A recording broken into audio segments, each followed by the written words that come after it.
સુરતના ડિંડોલી વિસ્તારમાં એક હચમચાવતી ઘટના સામે આવી છે। નવનિર્મિત બિલ્ડિંગના 14મા માળે સ્લેબ ભરવાની કામગીરી સમયે ટેકો નીકળી જતા સંતુલન ગુમાવતા બે મજૂર નીચે પટકાયા હતા, જેથી તેમનું ઘટના સ્થળે જ મોત નીપજ્યું હતું। હાલ તો બંનેના મૃતદેહને પોસ્ટમોર્ટમ અર્થે સ્મીમેર હોસ્પિટલ ખસેડી ડિંડોલી પોલીસે વધુ તપાસ હાથ ધરી છે। મળતી માહિતી પ્રમાણે ડિંડોલી વિસ્તારમાં માધવ ક્રેસ્ટ નામની બિલ્ડિંગનું નિર્માણ કરવામાં આવી રહ્યું છે, જ્યાં મૂળ મધ્યપ્રદેશના જંબવાના વતની 30 વર્ષીય દુધુ હરજી હંગરિયા પરિવાર સાથે રહેતો હતો। પરિવારમાં પત્ની, એક દીકરી અને બે દીકરા છે। નવનિર્મિત બિલ્ડિંગ પર કામ કરી પરિવારનું ગુજરાન ચલાવે છે। આ બિલ્ડિંગ પર મધ્યપ્રદેશનો 15 વર્ષીય ધર્મેશ માલી પણ રહેતો હતો અને મજૂરી કામ કરી પરિવારને આર્થિક રીતે મદદરૂપ થતો હતો।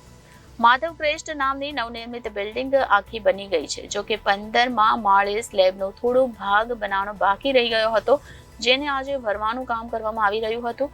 ત્યાં દુધુ અને ધર્મેશ બંને હાજર હતા। દરમિયાન સ્લેબ ભરવા માટે લગાવવામાં આવેલી લોખંડની પ્લેટો અને ટેકાઓ પૈકી એક ટેકો નીકળી ગયો હતો। સ્લેબનો ટેકો નીકળી જવાના કારણે દુધુ અને ધર્મેશ બંને પોતાનું સંતુલન ગુમાવી દીધું હતું। ત્યારબાદ બંને સીધા 14મા માળેથી નીચે પટકાયા હતા, જેથી સાથે કામદારો દોડી આવ્યા હતા અને ત્યારબાદ તેમને સ્મીમેર હોસ્પિટલ સારવાર અર્થે ખસેડવામાં આવ્યા હતા। ત્યાં ફરજ પરના તબીબે બંનેને મૃત જાહેર કર્યા હતા। બે મજૂરના મોતના પગલે પોલીસ પણ દોડતી થઈ ગઈ હતી। બંને મજૂરના અચાનક મોતના પગલે પરિવારમાં શોકનો માહોલ છવાઈ ગયો છે। બંનેના મૃતદેહને પોસ્ટમોર્ટમ અર્થે સ્મીમેર હોસ્પિટલ ખસેડવામાં આવ્યા છે।